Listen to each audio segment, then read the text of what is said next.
Sometimes I wonder, why do I do this?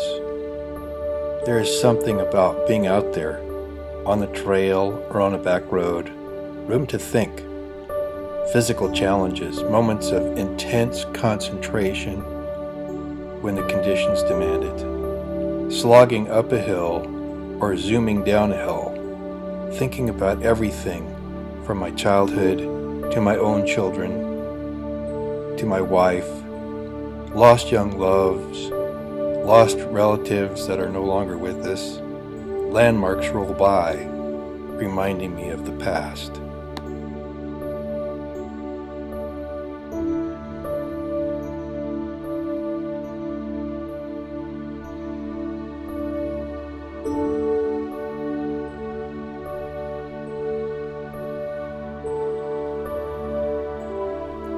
It started with a gold-colored stingray from Sears or Ward's, I don't remember. Back in 1968, I learned the thrill and the challenge of hills in Happy Valley on Clatsop Street and Little Airport Road. Then a 10-speed from Ward's took me from Damascus to Canby to see Cousin Kenny, and it took me on an unplanned ride to see other cousins in South Salem at the age of 14, my first 100-mile ride. This changed the way I looked at life. I could travel, I could see people and places without the unattainable cost of a car as a teenager. I could map out where I was going and detour if I liked.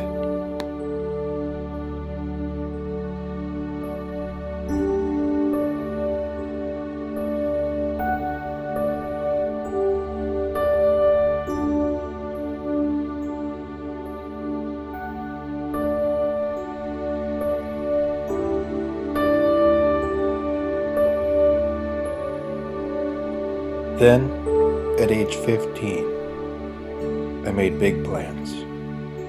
A week-long trip with friends and my dad. Miles of training, totally rebuilding the old Ward's 10-speed bicycle. Today I would have looked like a homeless person, but back in the early 70s, hardly anyone was traveling like this. It was years before Cycle Oregon, 2 years before Bike Centennial, the 1976 cross-country bicycle tour. It was a great ride. My dad was so supportive. Highlighted places we traveled: Canida Resort, Sisters, Oregon. The destination was Springfield, Oregon. 7 days at age 15. Then some Century rides, government camp and back a few times. 3-day trips to Canida Resort, 1 day over, 1 Century, 1 day of rest in Hot Springs, and then 1 Century back home. Then came the crazy idea, the craziest of all, the Mount Hood double Century, over the mountain pass twice in 1 day. Damascus, Oregon, to Kenny Warm Springs, and back in 1 day. At age 16, I was not ready for this and gave up about 4 miles into the way back. Tried again at age 17 and went with Tim, my friend, and we got most of the way up the east side back from Canida and hitched a ride with some Native American friends we made along the way. Stopped at government camp, slept at Summit rest stop, then coasted down the hill in the dawn.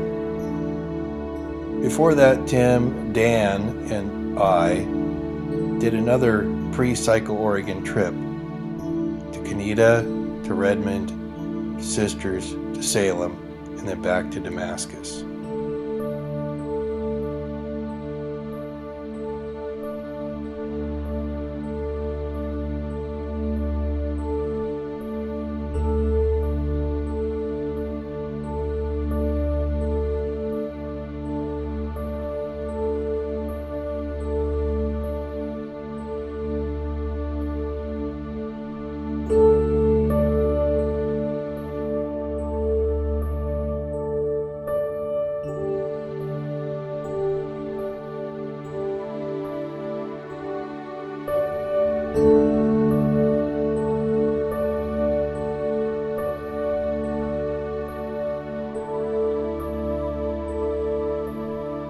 As I ride, I do talk to God.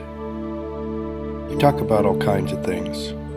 It's really the best time to talk to God. In His creation, around His creation, smelling His creation, good and bad, and just enjoying the ride of my life with Him.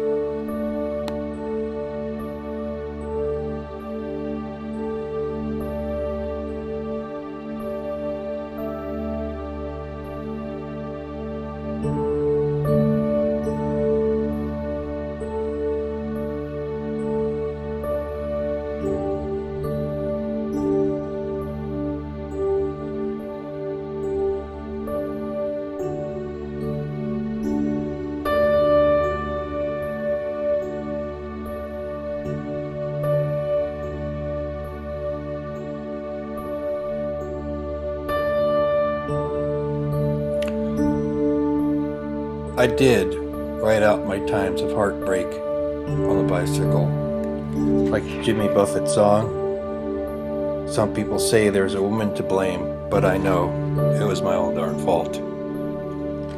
And there were those times of healing and riding and healing and riding.